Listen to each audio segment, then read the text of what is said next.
Hi, so welcome back to the sections. Okay, we continue the sample survey. Um, Looking at random sampling methods. So, in the other video, we talked about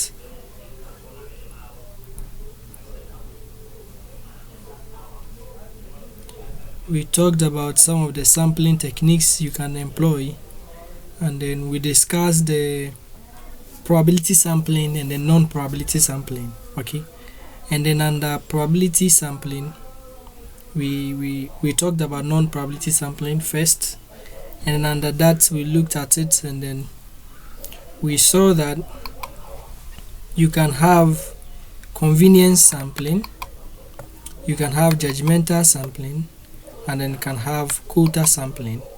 So these are the basic type of non-probability sampling. Okay, so in that case, when you do non-probability sampling, you may at times get a representative sample, the sample that looks like the population. Okay, you may at times get that. Okay, but the fact that there's no probability content, okay, in it, when you are carrying it out, or when you are trying to undergo such sampling technique, there is no probability. You don't know, you have no idea about the probability that somebody in the population will be part. Okay, so assuming that you want to use a convenience sampling, and then you are a teacher, and then you look at those who come to school. Okay, and so those who come to school early at 8 o'clock, probably you pick them. Okay, you pick them as your sample. So in that case, there is no defined probability for anybody. You can't say everybody can be possible, or you can be accepted, or can be accepted in the population. Okay, all right. So that is that. So all this one doesn't have any probability. So says that the non-probability sampling design selects samples with features not embodying randomness. So there is no that kind of randomness. Remember, randomness in here we are talking about some known probability. If element in the population has some known probability of being part of the sample, then we are talking about that randomness feature. Okay, all right. So there's these are the type explained: convenience, and then judgmental sampling. Okay, so you can go through quota sampling. So we're looking at random sampling. So the other part of non-probability sampling is random sampling, also known as probability sampling. Okay, so you can either call it a random sampling or probability sampling, which is opposite to of non-probability sampling. Okay, so you can call it probability or random sampling.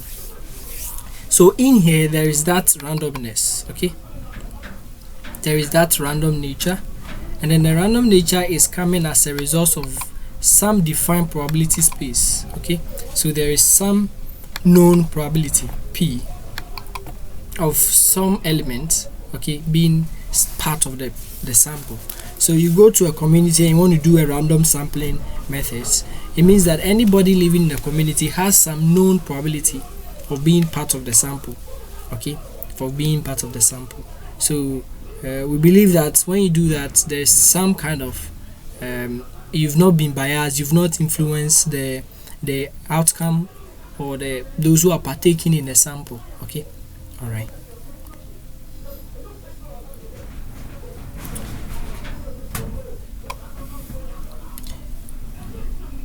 So take note, random sampling, take the definition into. So we are talking about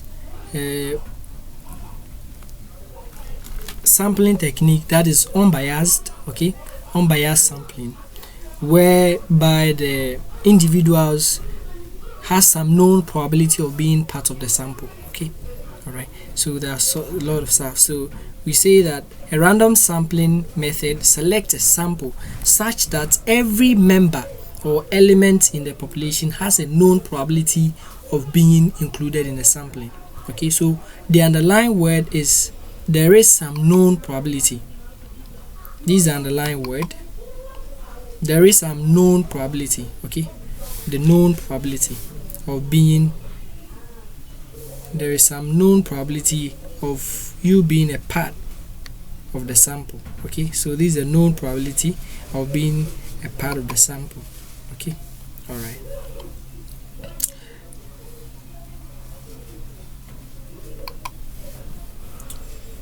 So the most commonly used random sample, okay, the most commonly used random sampling techniques are, we have the simple random sampling, we have the stratified sampling, take note, systematic sampling, and then cluster and multi-stage sampling, okay. So a typical objective question, which of the following are probability sampling? And you might see some of this, okay. So take note of them. You have to write down those things as your note, jot them down, and then let's move on. So simple random sampling is what we are looking at, okay. So simple random sampling is designed to draw sample items, okay. So it is designed to draw sample items from a population in such a way that each item in the population is equally likely to be what? Selected. So remember we said that in random sampling,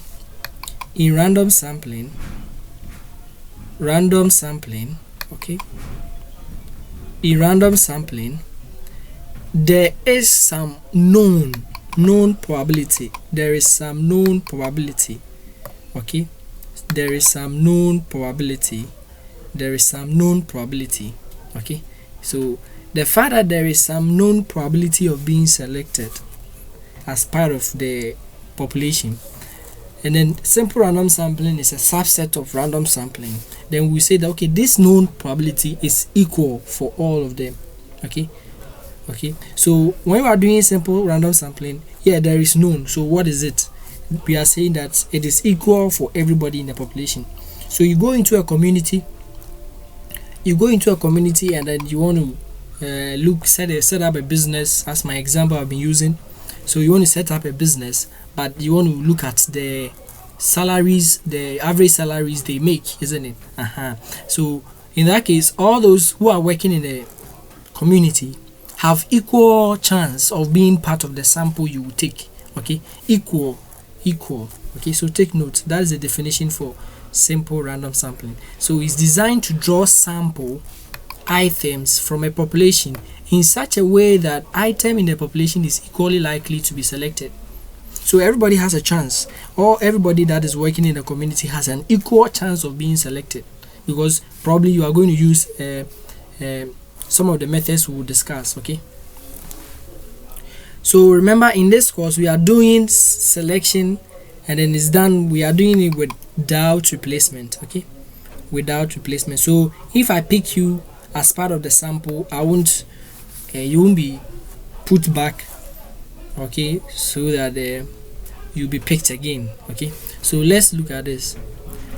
It is the most widely used random sampling method and can be executed by, so these are the means where you can execute simple random sampling.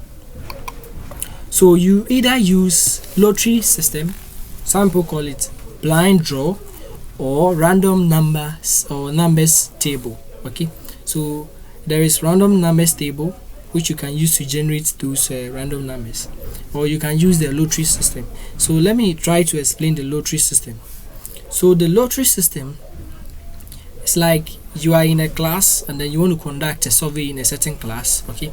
So let's say you have a class of 200 people, you want to conduct a survey, but the survey is like they want 20 students to be selected for scholarship. So you want to pick out those 20 students as your sample, pick them for the awards, okay. So you wouldn't want to be biased, you wouldn't want to be picking them, okay. So what you do is that, okay, you can give everybody number or some serial number, some identification, you give them some numbers, okay. So when you give them some numbers, and then you tell them to take a sheet of paper and then write serial numbers or numbers on the, you can use their index numbers or whatever on the sheet, isn't it? And then they fold them and drop them in a bowl. So you may put a bowl in front of the class, everybody will drop his or hers in that bowl, isn't it? Okay, so when you finish, you just try to mix them up, and you want 20 students, so you mix them up and you pick the first paper, you open up that index number, or that person with that serial number is selected. You go in it, you mix them up, you pick another one. Okay, so make sure that the students, the papers they have are uniform. There's no, someone's own is not bigger than, there should be some kind of unity in that. Okay, so what process, that process you are doing is a typical lottery system. So you will do that until you get all your 20 people, and then nobody will blame you because you did not do any bias thing. You were very unbiased and fair. Okay, so that is a typical lottery system. Okay, so then the random numbers table is a table that contains some randomly generated numbers. Okay, so there are numbers that are scattered. It was generated by some mechanized randomization. So there is some kind of softwares that probably designed or generated those numbers, and then they are put in a table you can use to do the sampling. Okay,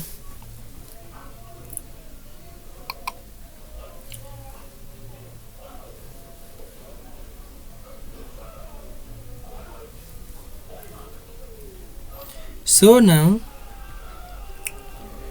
you can check this out. So these are the explanation for the lottery system, of which I've just explained. So you can go through that and then see. So remember that simple random sampling is appropriate for homogeneous.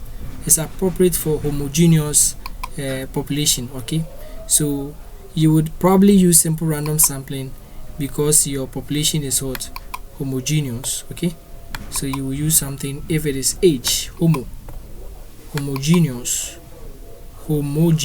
Okay, so if your sample is homo, then you can actually use simple random sampling. So the population has to be homogeneous. It means everybody in the population should belong to some class. Okay, so if you have a stats class, actuarial class combined in one classroom, that is kind of heterogeneous. So you wouldn't want to be using simple random sampling to pick those 20 students. Okay, all right, so take note of that.